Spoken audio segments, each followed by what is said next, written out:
Yeah, because I'm a sun enjoyer. Right there. Cool. What's up, You everyone? need How's both. everyone doing? What's this? The 5th edition of Money Monday?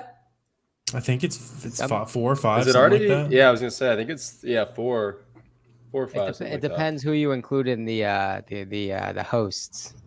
That. Right. Yeah. We got Armand early in the building tonight. What up, Armand? Elijah, Chad. Discord game. Oh, the Noti might have gone out early this time, Miles. So we might have a crew in here. Oh, we're lucky. Cool. Yeah, everyone hopping in or watching the replay, make sure you guys get ready. Free training we have going down Wednesday night, 7 p.m. It's linked in the description. It's also linked to my Instagram bio right there. So it's going to be a good time. And okay. Oh, chat's lit tonight. Guys, we got a ripping panel. You guys know every Monday, 5 p.m. So fire away on the questions right there. Corey got a haircut as well, it looks like. I did. Fine. I needed it. It was much needed. Okay. Much needed. All right. Cool. What up, Gene, Brandon, Big Joe in the building? What up? Yeah. So let us know what questions you guys got. We'll be hanging out for I think probably like 45 minutes or so tonight. And yeah, we spending some money today, fellas. Yeah, well, Warner and I were scheming a little bit on some. We were both thinking the same thing. We were scheming a little bit. Yeah. Okay. On what you said on like some OA deals? Yeah. Oh wait, deals, babe. We might even have to tap Uncle Garrett into it too. He makes his celebrity appearance back into the world of OA. You do a good amount of OA still, right, Garrett? I haven't touched okay. OA. Okay. You know, you can't. Your parents raised you better than to say no of it. If I'm getting tapped in though, I'll join the party for show. Oh, exactly. Yeah. Like if Jimmy FaceTimes at 11:33, you're not picking it up. Well, I would have to find a prep center. Oh, my only prep center is in Massachusetts now. Love it. All right, getting some good questions. You live out of the U.S. How do you start prep center? Probably want a U.S. LLC as well. But talk to a lawyer or something about that. Good one for you there, Corey. Yeah. So this person asked you do a quick phone call, 30-second introduction script to brand. So I left a voicemail for a brand like 20 minutes ago. So it might be kind of what you're looking for. I pretty much just said, hey, my name's Corey Ganem. I'm looking at a bulk purchase of product X and product Y. So 2 products we had already purchased before from a distributor. And I said, we're currently buying them through X distributor. Was calling to see about possibly buying them directly from you guys. Love to get a call back from somebody in sales. My number is XYZ. So that's a voicemail script, and it could be used the exact same way if you're just reaching out like via phone call. And so what would be your cadence to then follow up? Is that a couple days, couple weeks, another month in terms of like if no one calls back? Yeah, so I set it to do for tomorrow. I am going to be on these people like white on rice. I'm so over like getting people anytime to get back to me. Because like I have a very big sense of urgency. I expect everybody I work with to be the same. I won't work with people that don't. Love it. Also whipping out your grandma's sayings there. Yeah, I was gonna say that's boomer hour right there. What did I say? White on rice. White on rice. I haven't heard anyone but like my great grandparents say You think that. that's really? What did I say last week? fine. Garrett called me out on because he was like Miles keeps receipts, and I thought he meant it literally. I've never heard anybody. Yeah, I've never heard anybody Right say over. that in the context that you use it. Okay, this is a super good one for you, Corey. Corey, could you touch on running PPC campaigns for OA products? And it works for wholesale too, but can you talk about that? Because you have that one really good strategy that like everyone should use.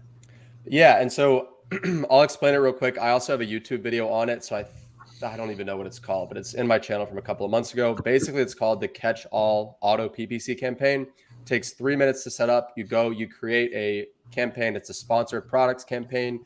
You add every single active listing in your inventory to that campaign. You set a fixed bid at 5 cents and you set a daily budget at $50. You'll never even get close to the $50 per day in spend. And I actually looked at it the other day, and I could pull it up here in a second, but since 2020, I think September of 2020 is when we enabled it. So 3 years ago to the month, it's generated something like, it was either 200,000 or 600,000 in sales. It's generated a shit ton of sales at like a 39% return on ads, or sorry, not 39%, 39x return on ad spend. So for every dollar we spend on ads, we get $39 back, which is literally free money. Is that your best performing YouTube video? It's got to be up there. It's up there. I think my best performing one is my first Smart Scout one, I think. because I've personally sent hundreds of people to that video specifically. I'm sure Miles has sent over 1,000. Yeah, I appreciate that. But no, that's a strategy where like, even if you're a brand new seller, if you have one listing, create that campaign and then make it a daily or a weekly task where you just go in. It's really easy to add even a bunch of new products to that campaign in one go. There's a button where you can click add all products on this page to campaign. And so even if you've got hundreds of products in your inventory, you just hit that button a couple of times because I think it's 50 products per page. You get everything in there, and then your sales will increase on average by about 10%. Just from implementing that campaign. So speaking of hundreds of products, Miles, we've been getting this question a bunch. Do you delete listings or products when you're out of the item or just put it on close for the moment? The reason why you shouldn't necessarily go through and delete them, because a lot of products, especially OA, are cyclical, right? A pair of Nike shoes, you may buy a couple, and then a couple months later, maybe the sale comes back on or something like that. Problem being, you have no data to resort to when you see that product again. Right? If you have a couple months of data, even if it's not previous data, even if it's for the past year, you have a foot to go off of. You have some indication that says my business does this amount over this period of time. That can fuel some future orders. But if you delete the listing, all that data goes away, right? And so it's data. You might as well have it, keep it there, and just be able to use it if and when you want to order that product again. Yeah, I would add the caveat is if it's a brand you're worried about IPing, you should delete it. But that's beyond that, because it's so annoying when you get like you'll get complaints for like something you haven't sold in like 6 months. Like, damn it, I knew I should have deleted that. Like, that's exactly what I was about to say. That's like the only thing to keep in mind is that's it.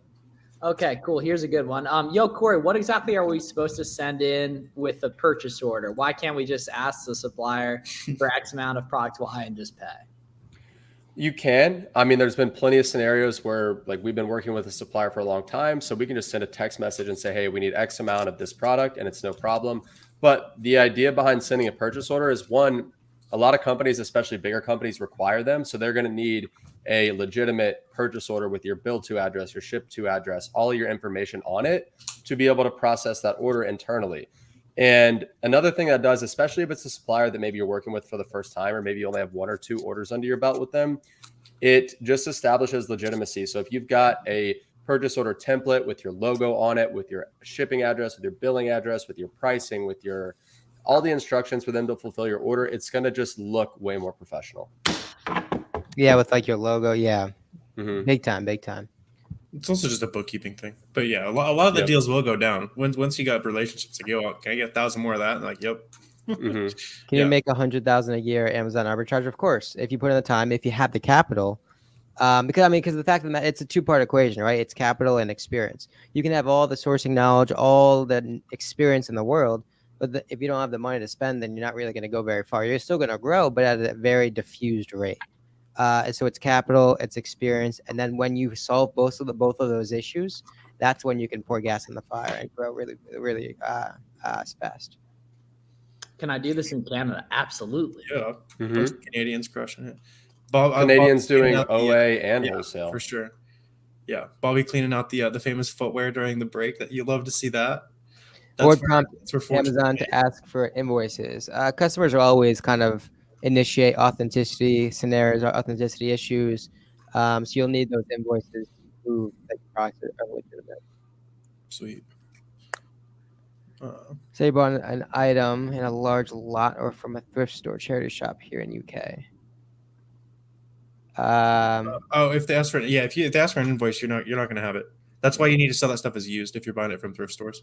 Yeah, that's what I was about to say. So I think a common thing that a lot of newer sellers think is that, I can just source from thrift stores and flip on Amazon. And really that's, if you're going to buy from thrift stores, sell it on eBay, or if you're going to sell it on Amazon, sell it as used if you're buying it from thrift store. Yeah. Brandon was mentioning the ungating list we were making, which should be down below for Miles and I. Somebody messaged me and said they ungated like 1,000 brands. They're just cranking. They built like a script to just automate it and crank the ASIN. Oh, that's nice. They're like, yo, I got 1,000 brands. Yeah. So we used actually an incredible 9-minute run without an ungating question. Actually, we'll tear the Band-Aid up right there. But yeah, guys, you can download or go ahead and click the link in the description for the auto ungate guide. Every single person watching this can go ahead and get over 100 brands ungated today for $0. no invoices needed. And that's going to help you also get approved for stuff that does require an invoice in the future too. So everyone should go ahead and do that. How'd you guys find those brands? Did you use like a specific method, or you just kind of accumulated? Cranking a KPI. Yeah, just find them.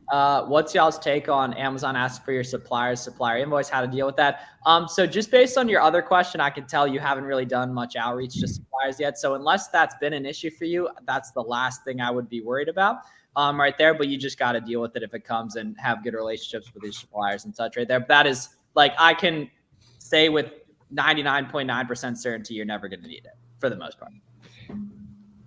Holy You can bulk add 20. There you go. Nick did 840. That's just like insanity. Like disgusting. Like, wow. Watching this go. There's gotta only be like 5,000 reseller friendly brands. Yeah, or like there's more than that. Yeah. Well, reseller, but like big brands, but like big, big brands. That have like 50 plus SKUs or whatever. Yeah. Mm-hmm. Like that. Yeah. How long did it take to get all those brands on the list? Probably a while. Yeah, I did all. Attaboy. Landing page to support legitimacy. Any tips and tricks? So there's a site called Carrd, CARRD. It's like $8 a year or something, and you can build a really simple landing page on there. Learn with YouTube videos. However, if you haven't done any wholesale outreach yet, I would just start doing that. That'll make you move you significantly closer to your goal. But just watch a YouTube video, build a landing page. It'll literally take like 30 minutes of just sitting there and copying stuff. And what's nice too is that if you go to any of the listings you're looking to sell wholesale, or just look at any wholesalers on Amazon, you can find their LLC name and their store name, and then you can just go to those domains and get inspiration really, really easily on what a good wholesale website looks like too. Yep, and it depends. So as far as the website's concerned, so it's not 100% essential to start an Amazon wholesale business. I really think again, not 100% essential. If you haven't started, you need to start reaching out to brands. Don't let the website hold you back. But having a website is going to add that layer of legitimacy that for like the 30 minutes or an hour to set up a website. Oh, yeah. He was am I here? We're good. Oh, there you go. Okay. Clip's messed up though. Basically, the return on the time spent to set up that website is going to be well worth it, right? If it takes you 30 minutes to set up a website, then it just helps you appear a lot more legitimate. I will say, a bad website is worse for your credibility than no website. So if you're just going to throw up some shitty landing page, don't do it. But I did have somebody on LinkedIn reach out the other day and said, or sorry, maybe it was Facebook, but he said that he owns a brand. He said he gets probably 10 inquiries per week from Amazon sellers looking to resell his brand. And he said that 90% of those sellers have a Gmail address and no website. Which I thought at this point, that's what I said. I was like, dude, we're clearly not doing our job, because like the bar is just so low. Like it really is. Many people are still trying to. That's crazy. I know. The fact of the matter is, if you reach out to 500 brands over the next month, you will win 50 of those, 30 of those, 60 of those, right? Not all of those are going to be profitable, but 1 to 2%, 5% of the ones you reach out to, you'll probably be able to purchase from in some capacity. Now, the cool thing is, right, that small sample size is going to compound. Some of those, the pricing gets better. Some of those, they may add products that are profitable as you have experience with them. Right? All these things happen once you get your foot in the door. But a lot of the times, you just simply have to get your foot in the door. We're doing 10 new brands per day for the next probably month to 45 days. We're really cranking it up, going for brand direct accounts that will hopefully turn into exclusives. Because you were saying for a while that you weren't doing too much outreach, right? We haven't done outreach since like January, and even in January it was primarily to like a select few distributors. But our margins are just across the board better when we go brand direct, and not just with any brands, but with brands that get it, right? Like our philosophy now is we're pivoting to focus more directly with brands, but not just any brands. The brands have to get it, and they've got to want to clean up Amazon. Like we've had experiences in the past where we're working with brands and they drag their feet on Amazon. They take a while to fulfill our orders. They just don't prioritize Amazon. And we're past the point where we like need that brand's business. We're only going after brands that want to grow on Amazon, that want to have a partner that can get them there, and where we can deal with a decision maker and they're ready to make it happen. Possible to see you guys find a winning product live. We've done a bunch of that on YouTube. You can get your Miles. But, between Miles, myself, and Warner, we probably have tens of hours of live sourcing. Oh, hundreds. You guys have a ton. Yeah, probably like 50. hours. Yeah. But yeah, and then also you'll want to come to the live training on Wednesday night, which is where we'll be doing that as well. But yeah, definitely. And I'm down to do I'll do that on stream sometimes too. But and then even still with that live sourcing, right? Those products specifically, because they've just gotten a lot of attention, may not be profitable. However, there's never going to be a dead end product. The products we find may lead you to sites you've never heard of, to sellers you haven't seen before, to sellers that have interesting brands or interesting products, right? Every single one of those products you can learn from a data perspective, but also learn from and connecting to adjacencies inside sellers and sites and brands that you haven't necessarily even seen before. So Potato said wholesaling is very similar to high ticket drop shipping. Would you agree? No. We don't use the D word around here. Yeah, well, no, I mean high ticket drop shipping still, but no, like with that, you're gonna need to get customers to your Shopify site. On Amazon, your only job is to locate products that sell quick. Well, it's very easy to find them and then finding them properly. Basically, Yeah, I feel like a lot of the stuff you end up selling wholesale is lower ticket than even like OA items. Way lower. Mm-hmm. Yeah. It's similar though, because like high ticket drop shipping, I know the guy who kind of modernized it. Like you actually do close suppliers, you build relationships. It is dope. Like it's you can do drop shipping legit, and I can see how it makes sense high ticket. It just makes no sense, like with toilet paper and that kind of stuff. These people doing it, right? It's like saunas, hot tubs, shit like that. Chris Potter ran his entire business drop shipping back in the day. Yeah, that was like his first e-com business. Yeah. Well, that was on Amazon. But I mean, it was like, I think he had a drop shipping business and then he transitioned to more like traditional wholesale the way we do it. At least that was my understanding. I could be wrong. I don't think so. Yeah, cool. but who knows? Oh, I might be wild. With your guys' experience, do you ever purchase a large amount knowing you will win the buy box? All the time. However, if you're a newer seller worried about getting the buy box on something, don't really be. You can really, really easily see if it's rotating a lot just by looking at the data and then buy box statistics on Keepa. However, if you're at all worried about that, and you're a new seller, right, you want to data your way to buying heavy, right? Purely, right? So just buy your normal 3, 5, 10 units. And then over time, you're going to get more confident in your muscles of reading Keepa charts and such, right? And then you'll increase your quantities.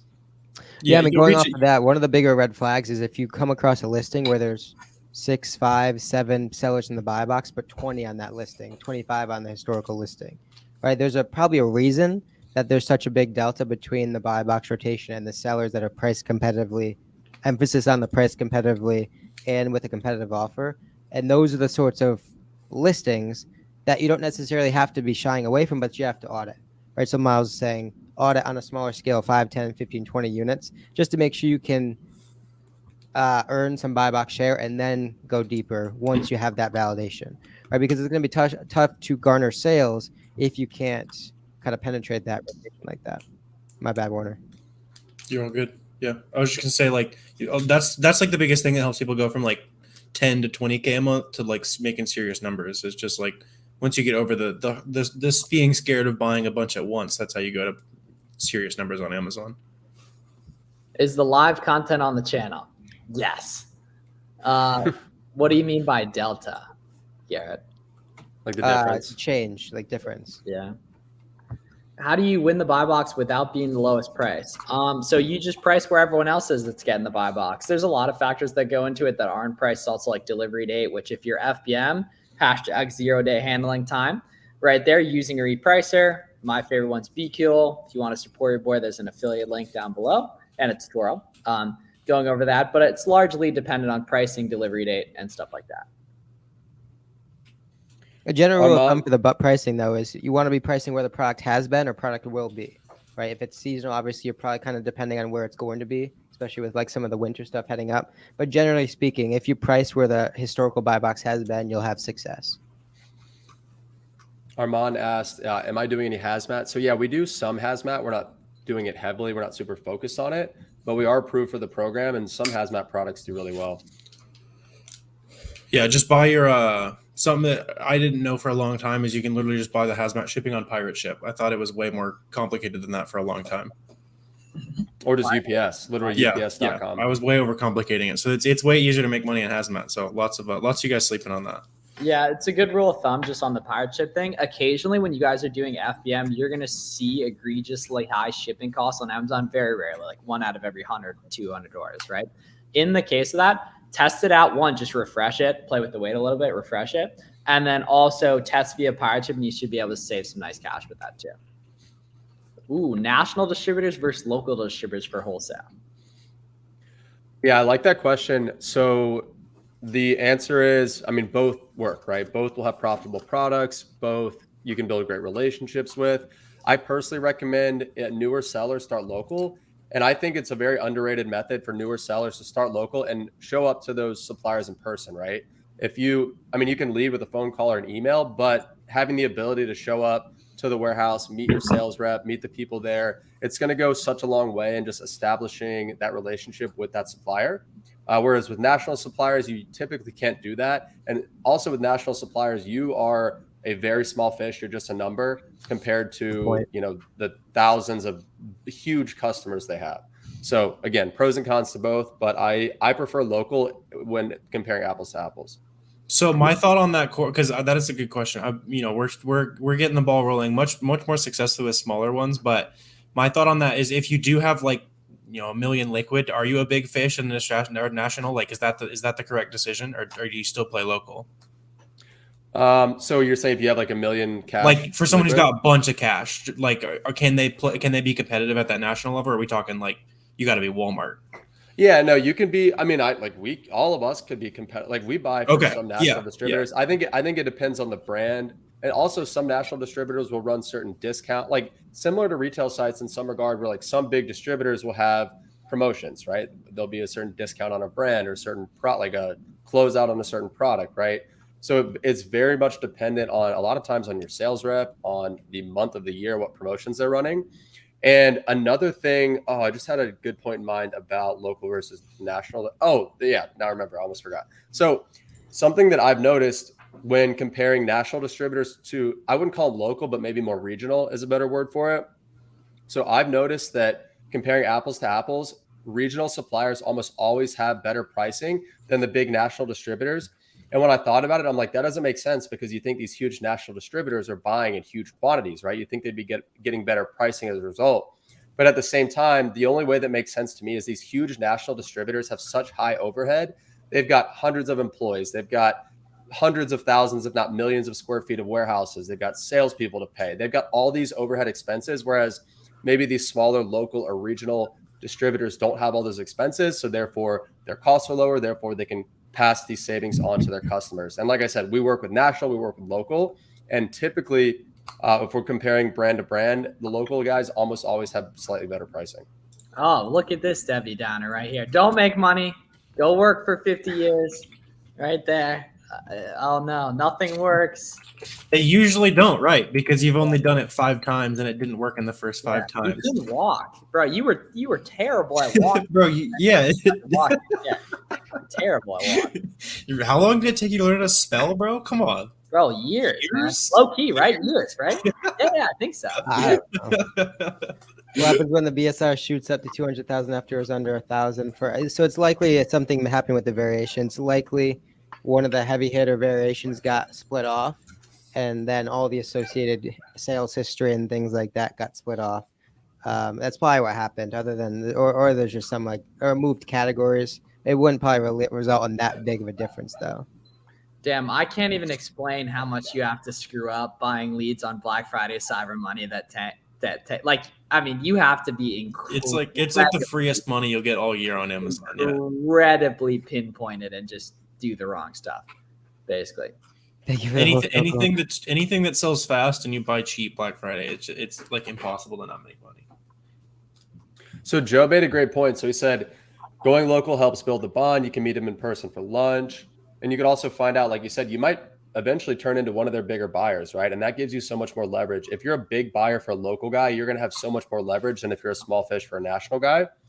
And he made another good point. So something you can do for some of these local suppliers, and you can do this for big suppliers too, but I think it goes a lot farther with the local folks, is you can help them liquidate products that maybe they can't move or they're having trouble selling. And they might either give you a really good price on it, or you're kind of just doing your sales rep a solid. And they're going to remember that next time they get a really hot deal and you're going to be the first call. Not to mention, I don't even know if we mentioned this, but shipping is going to be way cheaper. Mm-hmm. Turnaround time is going to be way cheaper. right? I mean, shipping freight coast to coast is not going to be cheap. That's thousands of dollars. No. That's going to eat into your margin. Mm-hmm. And I mean, the local ones are probably just harder to find, right? If it's like a small hole in the wall place that you drive by the warehouse every day that doesn't necessarily have a lot of good marketing, it's probably a pretty big moat in terms of accessibility into those products. Totally. Yeah. And I mean, I know we've said this a million times before, but I think it bears repeating. A lot of these, pretty much any city or town, any decent sized city or town is going to have like a warehouse district. And if you just take a day just to drive through it, and you don't even have to go up to the door, but just make a note of the companies there, I guarantee you a large majority, maybe even 50% or more, aren't even listed on Google. They don't have a website. They're not in the phone book because they've been in business for 30, 50, 60, 80 years. They've been working with the same customers the whole time. It's a family run business. They don't really have a need to expand that much online or elsewhere. And so the only way you'd find them is either you see their truck driving down the road and you give them a call, or you happen to walk by their warehouse and either knock on the door or reach out to them that way. And it sounds silly, right? But when we're doing when we talk about using Google to source distribution companies and things like that, those companies that may have a phone number but no website or no email address, you know how many Amazon sellers are seeing that and be like, I can't send an email. I'm going to keep them. Yep. Right? We've all seen those distribution companies that only have a phone number, not really much information, not really much detail in terms of potentially where they're located or what they sell. Most sellers, most of your competition are just skipping over and keeping it moving. Right. And also to continue like the source thing, when you're driving, keep your eyes open, right? You're going to pass so many of those big 18-wheelers that are driving for a distribution company, a brand with branding and a phone number on the side of the truck. Not bad. Miles was having. Yeah. Well, Garrett, you tweeted that today, right? It looked like you drove by solid wholesaler, and I put out that tweet every couple of weeks. You drove by him at some point. Yeah, that was years old, but yeah. Miles, have you found that moving to Miami distracts you a lot more now? It's significantly less distracting, I would say, because there's you don't run into the random person in your town that you just you have no reason to talk to other than that they happen to have a small chapter of your life 5 years ago. There's zero of that. Dude, I mean, if you're disciplined, you're going to be disciplined anywhere. If you're not disciplined, you're going to be undisciplined anywhere. You're in control. You're in control. I was totally about to say that. I was like, I feel like for most people, moving to Miami would probably be very distracting. But for people like Miles that are locked in, no, if anything, it's like you said, it's the opposite because you're around other people that are grinding and it kind of pours gas on your fire. Yeah, it's all about who you hang out with and what you do. You haven't done it enough, man. I mean, if you can't find distributors on Google, they're nowhere. You can, I mean, but I think he's saying he just has better luck with brands. I recognize him. I think he's putting in the work, but I wouldn't say that's the best place to start for beginners is Google. For sure. I mean, just from a pure volume perspective, you can come up with a list of 1,000 distribution companies probably within an hour across several different niches: grocery, beauty, toys, tools, right? Hundreds and hundreds within a couple minutes, all that are probably reasonable driving distance.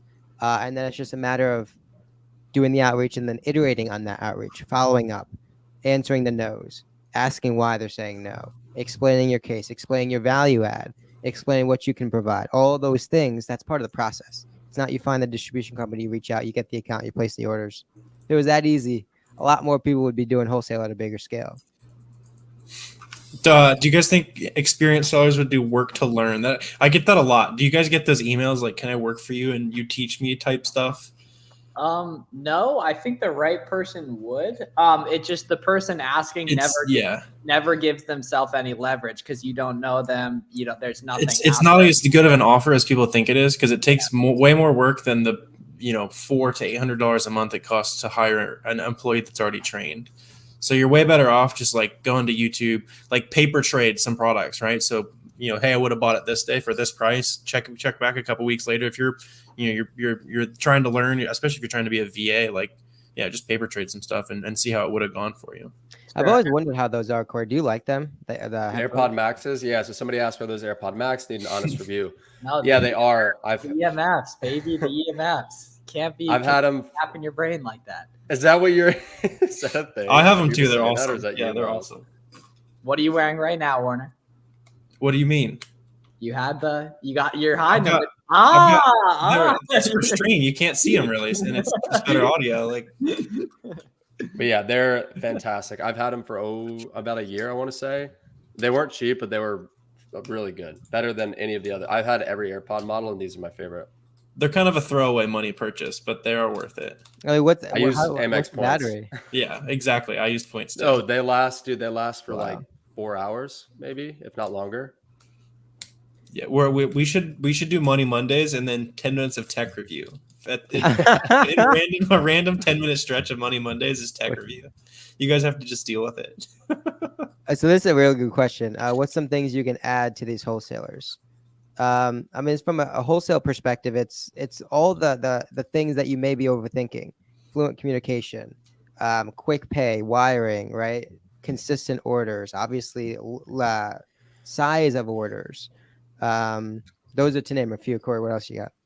Well, feedback too. So if they send you a lead, and even if it's not a good fit, tell them why, and that way they'll be able to tailor future deals to you. And I think, Garrett, you hit on all the key points. So I mean, paying quickly is so underrated, right? If you get an invoice from a supplier, I don't care if it's 6 p.m. If you just pay it immediately, like that just shows them you're serious. It shows you're professional.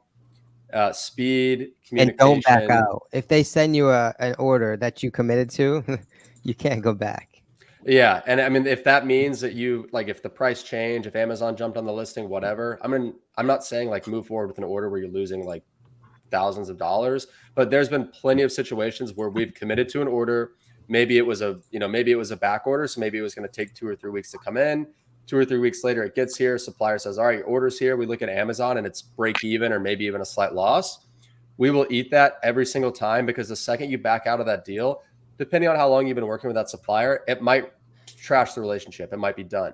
However, in those cases, I like to tell my supplier, I like to be very upfront. I say, hey, we're committing to this order. We're going to buy it. No, don't worry about it.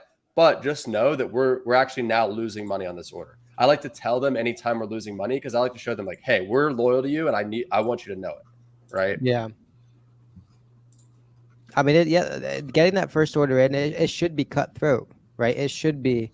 You just gotta do whatever you gotta do to get that first order, get your foot in the door, and go from there, right? From a brand perspective, you have a lot more leverage in terms of the data available, right? If a brand told you no, well, now do research into the sellers that are already selling under that brand. Are any of those sellers going out of stock? Or any of those sellers underpriced? Or any of those sellers getting consistent negative feedback? We have all of that information at our disposal in terms of other sellers.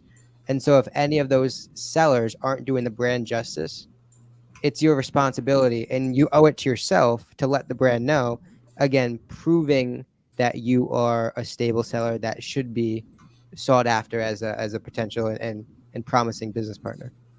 And I think to add to that point, so basically talking about how we have the data to show brand, like basically anything you want to convince a brand of, they're not going to take your word for it if you don't have that relationship yet. You've got to back it up with data. And we've had really, really good luck and success showing telling the brand something and then backing it up with data. So I'll give you an example. There's a brand that we're actually buying through a brick and mortar that that I just happen to know personally. And this brand has a lot of issues with maps. So what I did is I just recorded a 90-second Loom video of me saying, hey, wanted to just record this quick video for you guys, just showing you this graph here. Don't pay too much attention. It's a lot of data. I don't want to overwhelm you. But this orange triangle here is the FBA price, right, over the last year. Your map price is $500, but you can see that this listing based on this graph has not been map compliant since October of last year. And that's a real example. And I sent that video. And literally 2 days later, I was having lunch with the national sales director. Like, this is the type of stuff that really sets you apart and shows them that. And I made the point of saying, like, we're not breaking map. We're at $500, but everybody else is. So, like, we're taking a partnership approach. Maybe that warrants a further conversation. And the other thing is, we have information if their sellers under a particular brand are paying for PPC or not, right? Mm-hmm. It's those little things that you could point out that show a specific group of sellers under a brand are valuing that relationship, right? They can't afford, if they're not willing to pay $1 for PPC or whatever the search terms are. You even also know what sort of search terms are being targeted, right? So you can go do some digging under a product. And if one of the biggest search terms aren't actually being targeted by its sellers, then the sellers are leaving and losing the brand money, right? They're leaving sales on the table. Again, as much data as you can provide that's useful and valuable for the brand's perspective, it's just going to lower the barrier of entry, increase trust, and ultimately increase your conversion at the end of the day. Yeah. And to add one more point to that, I know, I feel like me and Garrett are just talking, but I think this is really. I'm just chilling. I'm paying an invoice right now. You guys are. I think this is a really important point. So this is really low hanging fruit to show a brand that there's a ton of value being left on the table. So that is when competitors are advertising on a brand's branded keyword. So what that means is like, let's just say you search the brand name on Amazon, right? So you type in the brand name exactly, and the first 4 listings that come up are sponsored products. If all 4 of those sponsored products are a competitor, then that tells you that that competitor is specifically targeting your brand's like keyword, and they're stealing market share, because when a customer is searching for that brand, the first 4 listings they're seeing are a competitor. And if I'm the brand owner, if I'm a decision maker at the brand, that's going to piss me off. Why are my 3 exclusive Amazon resellers, why are they not advertising on my keywords and allowing my competitors to literally steal market share from me by the hour, right? Fire.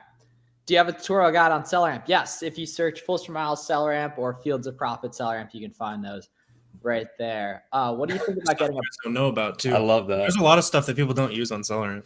Oh, dude. I mean, I learned shit too. What do you in that video? I was researching all the panels. It's funny. Like, oh, I own the tool, and this is cool. I should use this more. Don't get a part-time job at Marshall's. They're gonna fire you if you're abusing the 20% and looping it. I like the way you're thinking. I like that. I like that thought though. I mean, it depends on how much you can get away with. If they let you buy like $5,000, go through the job interview for $1,000, that'd be worth it. Well, yeah, and the upside on top of the profit in the first place. Yeah. How can you avoid order cancels? Asking that a lot. Okay, cool. PayPal virtual cards are the big ones.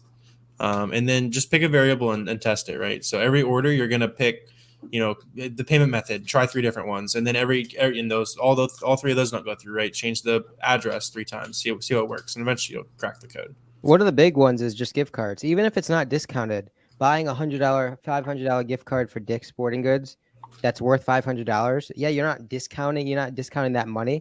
But if your ease of purchase goes up, if you can get that order through with no questions asked, I mean, there's so much value in that, right? And it's sort of like you're buying with like a money order, right? It's certified money. The brand, the seller, the store knows it's there.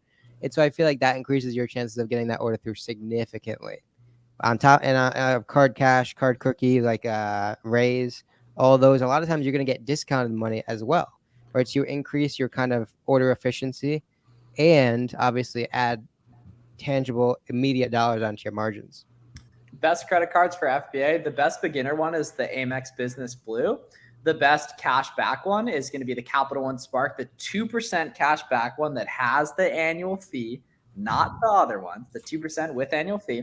And then the best one for cash flow is going to be the Amex Plum Card, which is a 60-day payback period. Okay, so Lee, you've been asking questions for, I think, like a year in my Twitter replies very consistently. So you're completely wasting your time if you don't go pro seller account from the get-go, just based on the benefits you get. And if you're like, you can't be worried about $40 a month. Like, yeah, that. you can't get the buy box or use software basically.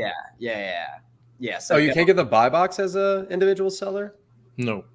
Oh, I didn't even know that. I knew that was the thing back in the day. I feel like it might not be anymore, but I have no idea. And either way, get professional. I mean, if you run it up long enough on an individual account to know, then you've done it wrong anyway. Exactly. Yeah. Yes to all of that. I didn't know you couldn't use software on an individual account. Well, you can't integrate software.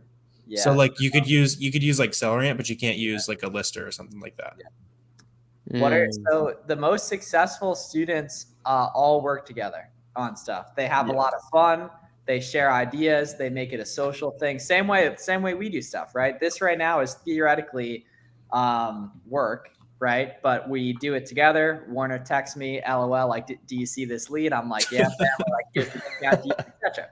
Right there, right? So it's fun. So they gamify it and make it fun, because when you make it fun, you do it long enough to where it works, right there. And most people never give themselves a chance for it to work because they don't do it while it's hard, because it's not fun for them. So if you can make it fun for yourself and gamify it, it'll be a lot more fun, and you'll do it to the point it works.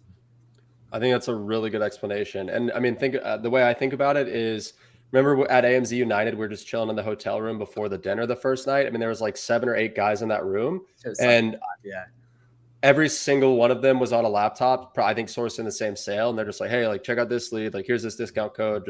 And I'm sure everybody there made good money in like the hour that we were chilling in the hotel room.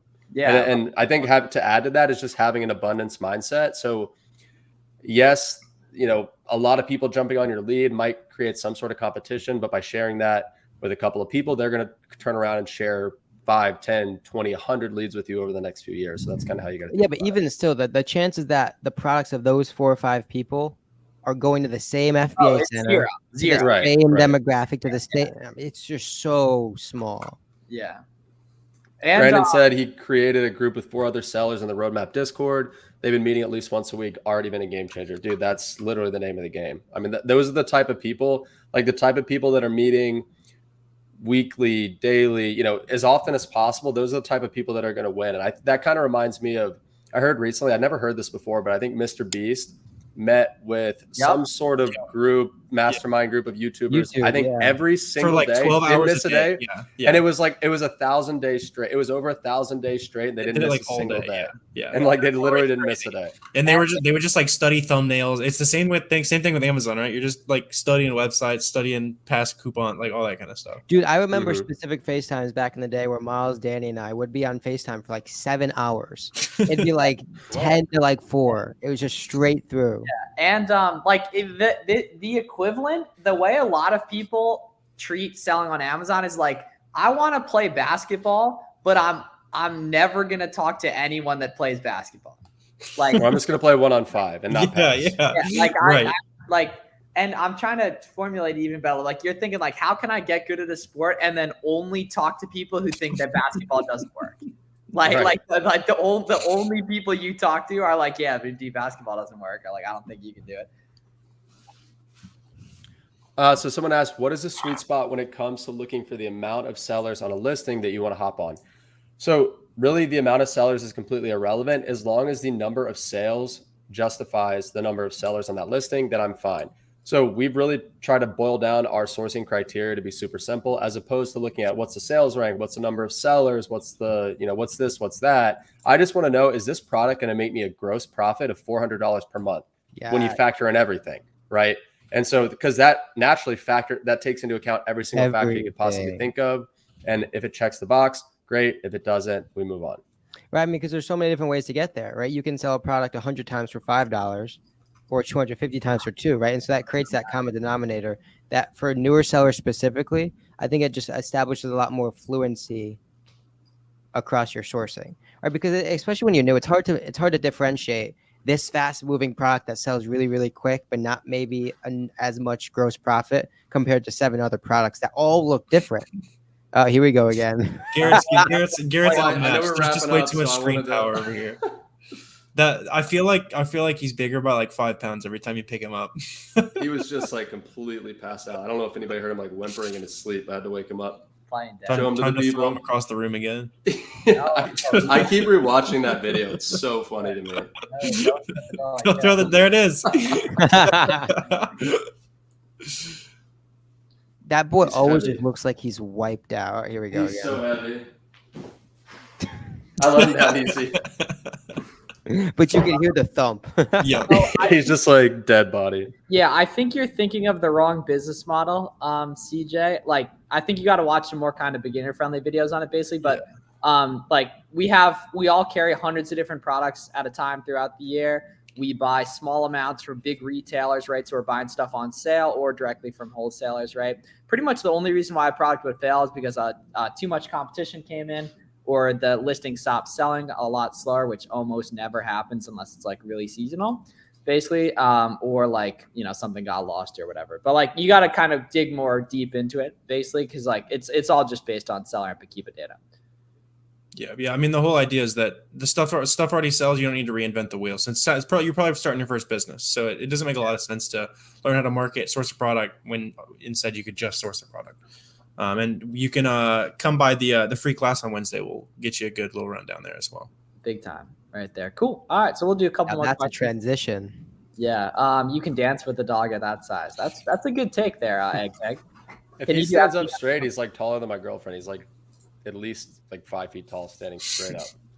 My question was more like, check the other listings in the brand and see what's the deal with them, because that's a little suspect.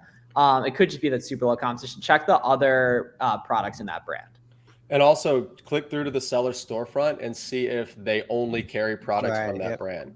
Because if they do, then either it's the brand themselves and they're selling under a random storefront name, or that seller most likely has a solo exclusive with that brand, in which case it's probably going to be a waste of your time to reach out. Are prep centers really worth it? Yes. Yep. Saving money, saving time, and is worth it. Yeah. Amazon ever take a listing down if your price is too high or too low? I mean, if you're like, they won't take it down. They can get like a pricing error. They can make it sell slower, but they're not going to take it down. And the item's going to sell slower in general too if you're selling egregiously high. But once again, like Lee, as a beginner, you don't need to worry about any of that stuff. Basically, found a few products at the grocery store. There we go. That's what I'm talking about right there. Cool. All right, guys. I think we're going to hop off for tonight. Hope everyone has a great day. We'll be back next Monday. Free class. Go.thefbaroadmap.com/register. Ungating guide. All 113 of you guys, I'd estimate just based on per capita trends, about 30 of you guys are deathly afraid of ungating. You're worried that it doesn't actually work, even if we say it does. Luckily, you can go and get 100+ brands ungated today for $0. And you can check the link in the description on my YouTube and Warner's YouTube to get that done. And we've been getting a bunch of wholesale questions too. So go check out Corey's YouTube. He's got a big wholesale starter guide for you guys as well. It's pretty valuable. Boom. Yeah, and guys, follow me on Instagram. I just got active there within the last couple of weeks. I'm at Corey Ganem, so give me a follow there. Sweet deal. Been hanging out with everybody tonight. All right, See you guys Monday this week.